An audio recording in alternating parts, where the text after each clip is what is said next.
Divorce වෙලා ඉන්න මිනිස්සෙක් කසාද බඳින්න මට බැහැ අම්මා. ප්ලීස් මට මං කැමති කෙනා එක්ක ඉන්න දෙන්න. උඹ මේ කසාද කරගත්තේ නැත්නම් අමානි උඹේ අම්මයි අප්පච්චි නැහැයි කියලා හිතාගනි. ඒ දරුවට ලැබෙන සතියේ රට යන්න වෙලා. ඒ හින්දා වෙඩින් මොකුත් ඕනේ නැහැ. හෙටම රෙජිස්ට්‍රේෂන් එකට ලෑස්ති වෙනවා. අමානිව තවත් අසරණ කරමින් ඇගේ මවත් පියාත් යන්න ගියේ සියල්ලම තීරණය කිරීමෙන් අනතුරුවයි. එකම එක දවසක් දැකපු මිනිස්සෙක්ව වචන 10ක්වත් කතා කරලා නැති මිනිස්සෙක්ව ඩිවෝස් වුණ මිනිස්සෙක්ව කසාද බඳින්න වෙන එක ගැන අමානි හිටියේ ලොකු වේදනාවකින්. වෘත්තියෙන් ගුරුවරයෙක් වුණු ඇය දැන් වයස අවුරුදු 25ක තරුණියක්. ඔයා ගෙදර අයට විරුද්ධ වෙන්න එපා අමානි. අපේ ගෙදරින් කොහොමත් මේ සම්බන්ධෙට එදා ඉඳන්ම කැමැත්තක් නැහැනේ. ඔයත් වෙන කෙනෙක් එක්ක සතුටින් ඉන්න. මමත් හිත හදා ගන්නම්.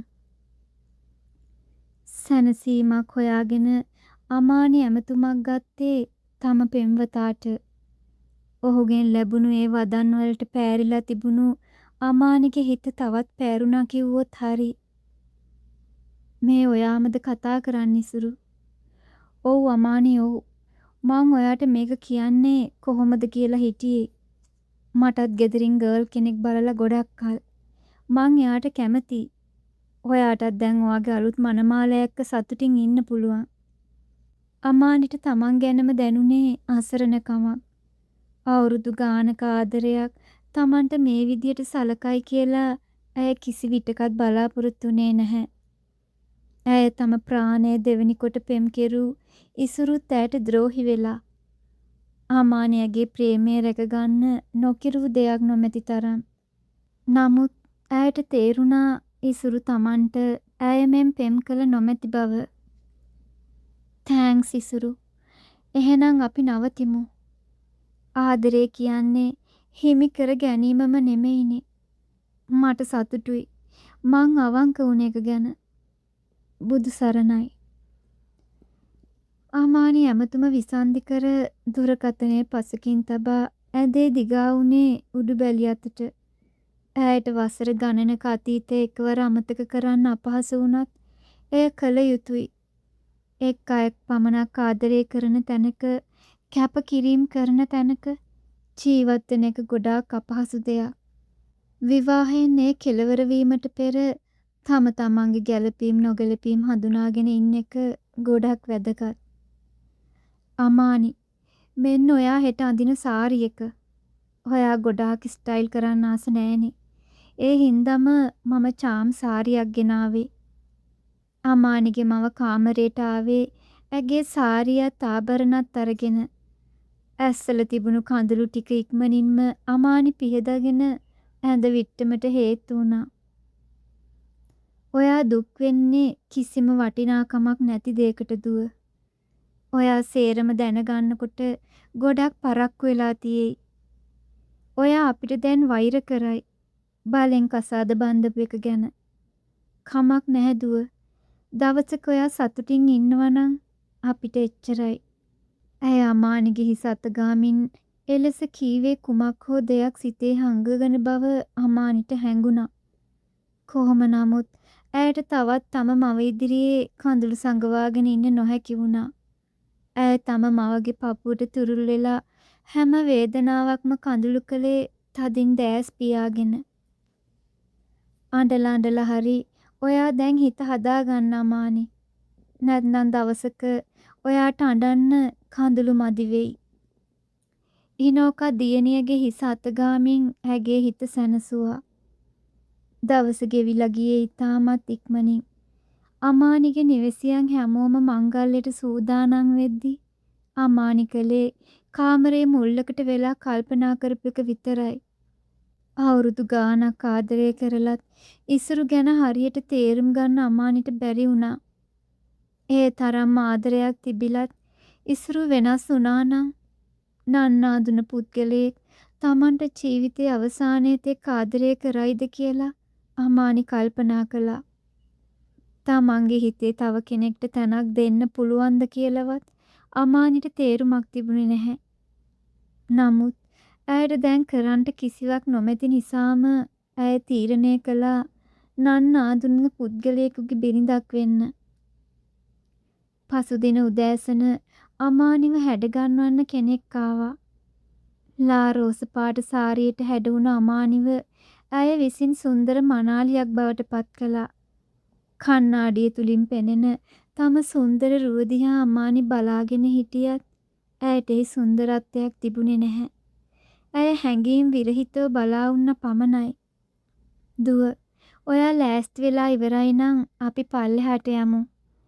ඊනෝක කාමරයට එද්දී තම දියණිය ලස්සන මනාලියක් වෙලා ඇගේ ඇස්සක කඳුළු බිඳු කිහිපයක් ඇවිත් නතර වුණේ සතුටට. අමානිගේ නළල සිපගත් ඉනෝකා ඇයගේ අතකින් අල්ලගෙන පහළට එක්කන් යද්දී රැස්ව සිටි අයගේ බැල්ම ඇය මත තිබූ බව ඇය හොරෙහින් දුටුවා. එහෙ මෙහෙ ගමන් කරන ඇස් එකවරම නතර වුණේ කඩවසම් රුවක් ළඟ. ලා රෝස පැහැති කලිසමක් සහ සුදු ෂර්ට් එකකින් සැරසුණු ඔහුගේ ඇස්ද නතර වෙලා තිබුණේ අමානි ළඟයි. ඔහුගේ දුඹුරු පැහැති ඇස් ඇයව දකිද්දී තවත් දීප්තිමත් වුණා වගේ හැඟීමක් ඇයට දැනුණා. ඉක්මනින්ම බිම බලාගත් අමානි හෙමින් ඔහු ළඟට යද්දී ඇගේ හදවත වේගෙන් ගැහෙන්න ගත්තේ ඇයව අපහසුතාවයට පත් කරමින්. ගත වුණේ හෝරාවකටත් වඩා අඩු කාලයක්. විවාහ රෙජිස්ට්‍රාර් මහත්තයා ඉදිරියේ අමානි රිද්මගේ නීත්‍යානුකූල බිරිඳ බවට පත් වෙන්නේ කාගේත් ආශිර්වාද ඇතුව. මගුල් මුදු පළඳා ඔවුන් දෙමව්පියන්ගේ ආශිර්වාද ලබාගෙන හවස් වෙද්දි පිටත් වුණේ ඔවුන්ගේ මදු සමය වෙනුවෙන් සූදානම්ව තිබූ හෝටලය වෙතටයි. විවාහයටවත් සූදානමක් නොතිබූ අමානිට මෙවන් අවස්ථාවකට මුහුණ දීමට කිසිම සූදානමක් හෝ හැඟීමක් තිබුණේ නැහැ. රාත්‍රියේ ආහාර ගැනීමෙන් පසු දෙදෙනාම කාමරයට පැමිණියේ පිටත අධික වර්ෂාවක් ඇද හැළුණ නිසායි. අද දිනේ පුරාවටම ඔවුන් දෙදෙනා අතර සිදු වූයේ කෙටි වචන හුවමාරු කිහිපයක් පමණයි. රිද්ම දන්නවා අමානි ඉන්නේ වේදනාවෙන් කියලා. ඉතින් ඔහුට අවශ්‍ය වුණේ නැහැ අමානිට තවත් පීඩනයක් දෙන්න. "ඔයා මේ රූම් එකේ ඉන්න. මං ඉන්නේ එහා රූම් එකේ. හදිස්සියක් වුණොත් මට කතා කරන්න." රිද්ම එහෙම පැවසුවේ ඔහුගේ දුරකථනය අතට අරන් සාක්කුවේ දාගන්න ගමන්. "ඔහොම බය වෙලා බලන් ඉන්න එපා දරුවෝ. ඔයාව බලෙන් කසාද බැඳගත්තා වගේ මං ඔයාව බලෙන් මේ ඇඳ උඩ පෙරලගන්නේ නැහැ. මං ඒ තරම් නරක මිනිහෙක් නෙමෙයි. ඔයා හිත හදාගන්න අමානි. ගොඩක් දේවල් ඔයාට දැනගන්න තියෙනවා. ඒත් මං නම් හිතන්නේ ඔයා ඒව දැනගන්න ඕනේ නැහැයි කියලා. ඒත් ඔයා ජීවිත කාලෙම ඔහොම ඉන්නවනම් මං ඉක්මනට ඔයාට ඒ දේවල් දැනගන්න සලස්වන්නම්. සතුටින් ඉන්න දරුවෝ. මං කැමති නැහැ ඔයාගේ ලස්සන මුහුණ ඔහොම තියෙනවට." රිද්ම ආදරණීය හිනාවකින් අමානිට සංග්‍රහ කරලා යන්න ගියා. ඒ වචන අමානිගේ හිතට ගෙනාවේ අමුතුම හැඟීමක්. තමන් හිතාගෙන ඉඳපු සමහර දේවල් වැරදියි කියලා ඇයට හිතුණා. ඒත් එක්කම අමානි කල්පනා කළේ රිද්ම කියපු වචන ගැන. මුළු රෑම නිින්දක් නැතුව අමානි කල්පනා කළා රිද්ම ඒ කිව්ව දේවල් මොනවද කියලා. ඔව්, අමානිට ඕන වුණා හරි ඉක්මනට ඒ දේවල් දැනගන්න. දින දෙකකින් පසුව අමානිත් රිද්මත් පැමිණියේ රිද්මගේ නිවසටයි. රිද්මගේ මව විසින් අමානිව උණුසුම් ලෙස පිළිගනු ලැබූ අතර අමානි ඉතා ඉක්මනින් ඇය සමග බැඳුනේ ඇය ඉතා ආදරණීය කෙනෙක් නිසා. "අපි ගත්තු තීරණය ගැන අපි කවදාවත් පසුතැවෙන්නේ නැහැ අමානි. ඔයාටත් දවසක එහෙම හිතෙයි. පරිස්සමින් ඉන්න. කවදාවත් ඔයාට වරදක් වෙන්න දෙන්නේ නෑ මේ අප්පච්චි." එදා හවස ඉනෝකත් ජාලියත් පිට වෙද්දී ජාලිය එසේ කිව්වේ අමානිව තම පපුවට තුරුල් කරගන්න ගමන්. කවදාවත් නැති සෙනෙහසක් අමානිට ඔහු තුලින් දැනුණා. "උඹ හැමදාම මගේ පණ අමානි. අප්පච්චිට වෛර කරන්න එපා." ජාලියගේ ඇස් රත් වෙලා තියෙනවා අමානි දැක්කා. ඇයත් ඔහුගේ උණුසුමේ තවත් ගුලි වුණේ පුංචි දරුවෙක් වගේ. දෙමව්පියෝ සමහර වෙලාවට රෞද්‍ර වෙනවා. ඒ අපේම හොඳට වෙන්න පුළුවන්. දෙමව්පියන්ට අපිට වඩා අත්දැකීම් තියෙනවා. ඉතින් අපිට නොපෙනෙන ගොඩක් දේවල් ඒ අයට පේනවා. කවදාවත් ඔයාගේ දෙමව්පියෝ ගැන වැරදියට හිතන්න එපා අමානි. ජානකී කිව්වේ අමානිගේ හිස අත ගාන ගමන්. තමන්ගේ නිවසෙන් වෙන් වෙලා අලුත් තැනකට ආවහම අමානිටත් අනික් ගැහැණු ළමයින්ට වගේම නුහුරු බවක් දැනුණා. ඒ නිසාමද මන්දා ජානකී හැම වෙලාවෙම අමානි එක්ක හිටියා. රිද්ම ගොඩාක් වෙලාවට අමානිට පීඩනයක් දුන්නේ නැහැ. ඔහු ඈතට වෙලා අමානි දිහා බලන් හිටියා මිසක් අමානිට බලපෑම් කරන්න ඔහු උත්සාහ කළේ නැහැ. සතියකටත් වඩා අඩු කාලයක් ගෙවෙද්දී අමානි අලුත් නිවසට පුරුදු වුණා. ජානකී එක්ක එකතු වෙලා විවිධ කෑම ಜಾති හදමින් මල් පැල වවමින් අමානි කල් ගෙවූ අතර අමානිට දැනුණා රිද්ම Tamanට ආදරය කරන බව. නමුත් ඇයට තවමත් ඔහු ගැන එවන් හැඟීමක් දැනිලා තිබුණේ නැහැ. කවදාවත් බණ්ඩක්ක කාපු නැති මිනිස්සයා මෙන්න අද කනවා. කෑම මේසෙදි ජානකී එහෙම කිව්වේ රිද්මගේ කෑම පිඟාන දිහා බලලා. අම්මමනේ මට කියලා දුන්නේ. අකමැති දේවල් වුණත් කැමති දේවල් කරගන්න අපිට පුළුවන් වෙන්න ඕනේ කියලා. ජීවිතේදීත් අපිට අකමැති දේවල් අකමැත්තෙන් වුණත් කරන්න වෙන වෙලාවල් තියෙනවා. ඉතින් ඒ දේවල් ගැන සුබවාදීව බලන්න මම දැන් පුරුදු වෙන ගමන්. රිද්ම කියපු කතාව අමානිටත් තදින්ම දැනුණා. නිශ්ශබ්දවම ආහාර ගත්තු ඇය ජානකී සමග කුස්සිය හස් කරලා නිදා ගන්න ගියා. තවමත් ඔවුන් ඉන්නේ කාමර දෙකක. ජානකී අමානිගේත් රිද්මගේත් පෞල් ජීවිතයට කිසිම ආකාරයකින් සම්බන්ධ වුණේ නැහැ.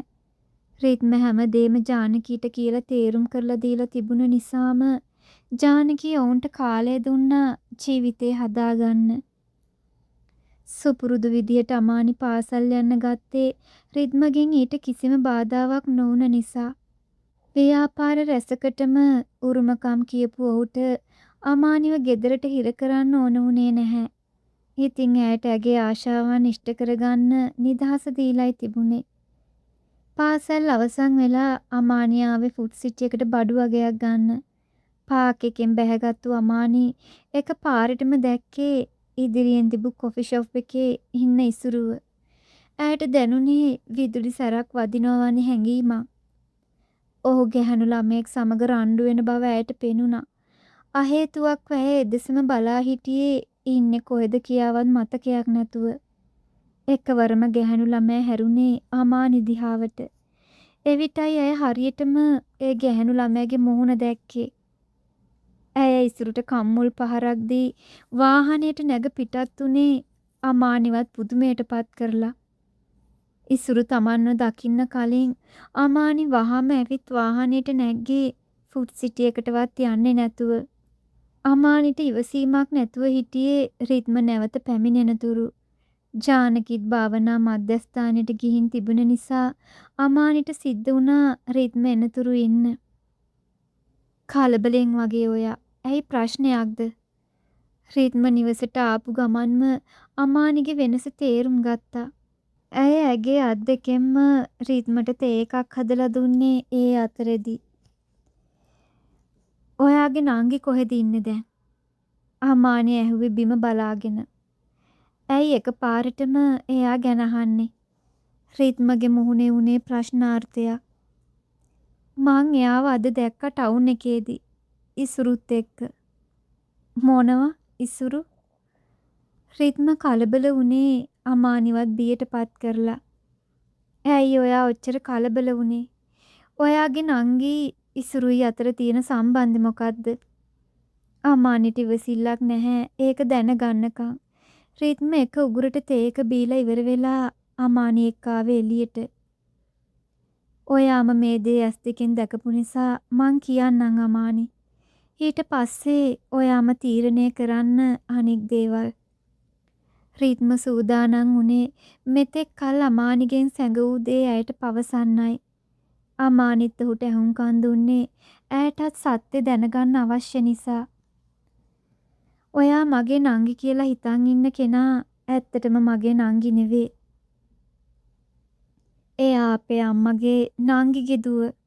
අපේ පුංචි නැති වෙලා දැන් ගොඩක් කල්. නිපුව බලාගත්තේ මමයි අම්මයි. ඉතින් අපිට එයා පිට කෙනෙක් නෙවෙයි. එයාට අපිට යෝජනාවක් ආවා ඉසුරුගෙන්. ඉසුරුගෙන්? ඔව්. එයාගේ පවුලේ අය තමා නිපුට ඉසුරුව යෝජනා කළේ. පවුල් පසුබිම හොඳ නිසාත් නංගි ඉසුරු යාළුවොත් නිසාත් අපිත් කැමති වුණා. කසාදට හැමදේම අපි කතා කරලා ගොඩක් කල් අමානේ. වෙඩින් හෝල් පවා බුක් කරලා තිබුණා. හේත් දවසක් මං පන්සලට ආවා අපේ තාත්තගේ දාන ගැන කතා කරගන්න. එතකොට මං දැක්කා ඉසුරු ඔයා එක්ක ඉන්නවා. ඒ දැක්කහම හැම දෙයකටම වඩා මට හිත රිදුනේ ඔයා ඉසුරුගේ අතේ එල්ලිලා ඉඳපු නිසා. රිද්ම කිව්වේ අමානි දිහා බලන ගමන්. ඔයාට මං ගැන දුක හිතුනේ ඇයි? මට තේරෙන්නේ නැහැ. අමානිගේ හිතේ තිබුණේ කුතුහලයක්. ඔයාට මතකද දන්නේ නැහැ අමානි. ගිය අවුරුද්දේ ළමා නිවාසයකට ලොකු දානයක් තිබුණා වෙසක් පොය දවසක. ඔව් මට මතකයි. අන්න එදා තමා මං ඔයාව ඉස්සෙල්ලාම දැක්කේ අමානි. පූජාගෙන් ඩිවෝස් වෙලා මාස ගාණක් ඇති. ඒ වේදනාවත් එක්ක රැවටීම් එක්ක දුක් විඳපු මගේ හිතට ඔයා භාවනාවක් වගේ ඇවිත් හැම දුකක්ම නැති කරලා දැම්මා. එදා ඉඳන් මං ඔයාව හැම තැනම හෙව්වා. ඔයාට හොරෙන් හවසට ඉස්කූලේක අයිනට ඇවිත් ඔයා යන දිහා බලන් හිටියා. ඉතින් මං දන්නේවත් නැතුව ඔයාට ආදරය කරන්න ගත්තා. ඉතින් ඔයා ඉසුරු එක්ක ඉන්නවා දැක්කහම මට ලොකු දුකක් දැනුණා. පස්සේ මං ඉසුරුගෙන් ඔයා ගැන ඇහැව්වා. ඒත් ඌ කියෙව්වේ ඔයා බලෙන් එයා ළඟ ඉන්නවයි කියලා. හේත් ඇත්ත හොයාගන්න මට මහ කාලයක් ගියේ නෑ අමානි. ඌට ඕන උනේ නිපුගේ සල්ලි. නිපු ඇත්ත තේරුම් අරන් අයින් වුණත් මිනිහා තාම නිපු පස්සේ එනවා. ඔයා අද දකින්න ඇත්තෙත් ඒකමයි. හැබැයි අමානි මං ඔයාව ඉසුරුගෙන් බේරගත්තේ මං ගැනම හිතලා විතරක් නෙවෙයි. ඔයාට හිතෙනවා නම් මං වැරදි කියලා ඔයාට යන්න පුළුවන්. පූජා හින්දා මං ජීවිතේ ගොඩාක් දුක් විඳපු මිනිහෙක්. ඩිවෝස් වුණ හැම මිනිස්සෙක්ම වැරදිකාරයෙක් නෙවෙයි අමානි. ඒ වගේම තනිකඩ හැමෝමත් හොඳ මිනිස්සු නෙවෙයි. අමානිගේ ඇස්වල කඳුළු තමන් ඉසුරුට කොයිතරම් රැවටිලාද කියලා ඇයට හිතුණා. ලොකු පසුතැවීමක් දැනුණත් ඇයට ගිය කාලය ආපහු හරවන්න පුළුවන් කමක් තිබුණේ නැහැ. මං ආත්මාර්ථකාමී වුණේ නැහැ අමානි. මම මේ ඇත්ත වගේ ගෙදර අයට කිව්වා. හේ අයත් තේරුම් අරන් තමයි අපිව බැන්දුවේ. හැබැයි අමානි මං ඔයාට ගොඩක් ආදරෙයි. ඒ ආදරේට සීමාවක් නැහැ. මං බැඳලා ඩිවෝස් වුණ මිනිහෙක් තමා. හැබැයි අමානි ඒ මගේ අතීතේ. කෙනෙක්ගේ අතීතේ කොච්චර අසුන්දර වුණත් වර්තමානයේ අනාගතේ ගොඩාක් සුන්දර වෙන්න පුළුවන්. අපිට හම්බෙන සමහර මිනිස්සු අපි ඉස්සරහා හැසිරෙන විදිහ නිසා අපි ගොඩාක් වෙලාවට රැවටෙනවා අමානි. ඒවා තේරුම් යද්දී සෑහෙන පරක්කුයි. මටත් උනේ ඒකමයි. ඉතින් මං ඩිවෝස් වුණා. නොගැලපෙන බැඳීමක දුක් විඳින්න බැරි නිසා. රිද්ම කතා කළේ හදවතින්. ඒ ඇස්වල කිසිම බොරුවක් වංචාවක් අමානි දැක්කේ නැහැ. ඒත් ඇයට මහා අමුතු හැඟීමක් දැනෙද්දී ඇය කාමරයට දුවගෙන ගියේ රිද්ම ඉදිරියේ තවත් හිටියේ නොහැකි නිසා. දින කිහිපයක් ගෙවිලා ගියේ අමානිට හැම දෙයක්ම තේරුම් යද්දී. රිද්ම ගොඩාක් උත්සාහ කළා අමානිගේ හිත දිනා ගන්න. ඒ අවංකවමයි. ඔහු අමානිට නිදහස දුන්නා ඇගේ හිත හදාගන්න. ටිකෙන් ටික ඉසුරුගේ මතකය ඇය තම ජීවිතයෙන් උදුරා දැමුවේ ඔහු ගැන සියල්ලක්ම ඇය දැනගත් නිසා. අමානි ජාලියගෙන් මෙන්ම ඉනෝකගෙන්ද සමාව ගත්තා. ඉසුරු සම්බන්ධ දේවල් නිසා ඇය මුරණ්ඩු වීම නිසා. ඔවුන් කියූ ලෙසටම අමානි සත්‍ය වටහාගෙන අවසන්. ඇත්තෙන්ම අමානි සතුටු වුණා. තමන්ගේ ජීවිතෙන් ඉසුරු වගේ කෙනෙක් ඈත් වුණ එක ගැන මාස 2කට පසු. හරි වැඩක් නේ යකෝ මේක. මැරි කරලා දැන් මාස 2ක් විතර. ආදරෙයි කියන විදිය මගෙන් අහනවද? එහෙම නෙමේ වත්සලා. මට ඕනේ මගේ ජීවිතේ ලස්සන කරපු ඒ මනුස්සයට ආදරේ කියලා ලස්සනට කියන්න. ඒ කියන්නේ උඹ දැන් රිද්මට ආදරෙයි. කවදා කොහොම ඇති වුණාද කියන්න මන් දන්නේ නැහැ වත්සු. ඒත් දැන් මං රිද්මට ගොඩක් ආදරෙයි. එයා මං වෙනුවෙන් ගොඩාක් ලොකු කැපකිරීමක් කළා. මං මෙහි ඉන්න කැමති නිසා එයා රට යන එක පවා වෙනස් කළා. මං ආස දේවල් වලට එයාත් ආස වෙන්න උත්සාහ කරා. අද වෙනකන් මට බලපෑමක් කරලා නැහැ. මානසික නිදහස තියෙන තැනක ජීවත් වෙන්න කවුද වත්සු ආස නැත්තේ? අමානිගේ හිතේ රිද්ම ගැන ලොකු පැහැදීමක් වගේම ලොකු ආදරයකුත් ඇති වෙලා ඉවරයි. ඔව්, රිද්ම විශ්වාස කළා වගේම අමානි ඔහුට බැඳුනා. ආදරෙයි කියන්න විශේෂ දවසක් ඕනේ නැහැ අමානි. හිතට දැනෙන ආදරය කියන්න පරක්කු වෙන්න එපා. වත්සලා කියපු දේවලුත් හිතේ තියාගෙනම අමානි ගෙදර ගියේ රිද්ම වෙනුවෙන් තමන්ගේ හිතේ උපන් ආදරය ගැන කියන්න. ජානකී හැමදාම වගේ සිකුරාදා හවස භාවනා මධ්‍යස්ථානයට ගිය නිසා ගෙදර හිටිය අමානි රිද්මයි විතරයි. රිද්ම එන්න කලින් අමානි ඔවුන්ගේ කාමරේ ලස්සනට සැරසුවේ රිද්මගේ හිත සතුටු කරන්න හිතාගෙන. තමන්ගේ අතින්ම ලස්සනට කේක් එකකුත් හදලා සේරම ලස්සනට හදපු අමානි බලන් හිටියේ රිද්ම එනකන්. සුපුරුදු විදිහටම රිද්ම ගෙදර ආවේ අමානිව දකින ආශාවෙන්. අමානි නොකියුවත් රිද්මට දැනුණා අමානි තමන්ට ආදරය කරනවයි කියලා. අමානි, රැයට කෑම ලෑස්ති කරන්න එපා. මං කෑම ගෙනාවා. රිද්ම එහෙම කියන ගමන් ඔහුගේ කාමරයට ගියේ වොෂ් එකක් දාගන්න කියලා. වොෂ් එකක් දාගෙන ඇවිත් රිද්ම කාමරෙන් එළියට එද්දිම අමානි කාමරේ ඉඳලා කෑ ගැහැව්වා. අනේ රිද්ම, ඉක්මනට එන්නකෝ. රිද්ම වහාම දුවගෙන ගියා අමානිගේ කාමරේට. හේ අද්දි අමානි ඇඳ ළඟ හිටගෙන හිටියේ මල් කලඹකුත් අතේ තියාගෙන. අමානි, රිද්මට ඇස් අදහගන්න බැරි වුණා. රතුම රතු පාට හීන් පටි සහිත දණහිස ළඟට වූ කෙටි ගවුමකට සැරසිලා ඉන්න අමානිව දැක්කහම රිද්මට ඉන්න තැනත් අමතකුණා. මොකෝ මේ බය වෙලා? අමානි රිද්ම ළඟට ආවේ ඔහුගෙන් එහෙම අහන ගමන්. අවසරයක් නැතුවම අමානි කාමරේ දොර වහලා දාලා තමන් අතේ තිබුණු මල් කලඹ රිද්මට දුන්නා. ඔයාගේ ඇස් දිලිසෙනවා අමානි. දන්නවද ඒ ඇයි කියලා? නැහැ. ඔයාගේ ආදරේ හින්දා රිද්ම. මගේ ඇස් විතරක්ම නෙවෙයි රිද්ම. මගේ ජීවිතේම ලස්සන වුණේ ඔයාගේ ආදරේ හින්දා. ඉතින් මං තවත් මෙහෙම හැංගි හැංගි ආදරය කරන්න ඕනේ නැහැ රිද්ම. මං වෙනුවෙන් මේ තරම් දේවල් කරපු ඔයාට මං ගොඩාක් ආදරෙයි. මගේ පණටත් වඩා මං ආදරෙයි. ජීවිතේ අන්තිම හුස්ම වැටෙනකන්ම මං ඔයා වෙනුවෙන් ඉන්නවා. හැම තැනකදීම ඔයා වෙනුවෙන් මං ඉන්නවා. ඒ වචන රිද්ම ගොඩාක් සංවේදී කළා. පිරිමියෙක් සංවේදී වෙන අවස්ථා ගොඩක් අඩුයි. රිද්මට දැනුනේ ලොකු සතුටක්. ඔහු අමානිව තම පපුවට තුරුල් කරගෙන ලොකු හුස්මක් ගත්තේ තමන්ගේ මුළු ආත්මෙම සැනසුන නිසා. අවසරයකින් තොරව රිද්ම අමානි වෙනුවෙන් වූ කුළුඳුල් හාදුව ඇගේ නළල මත තැබුවේ අමානිව තව තවත් රිද්ම නමින් බැඳෙද්දී.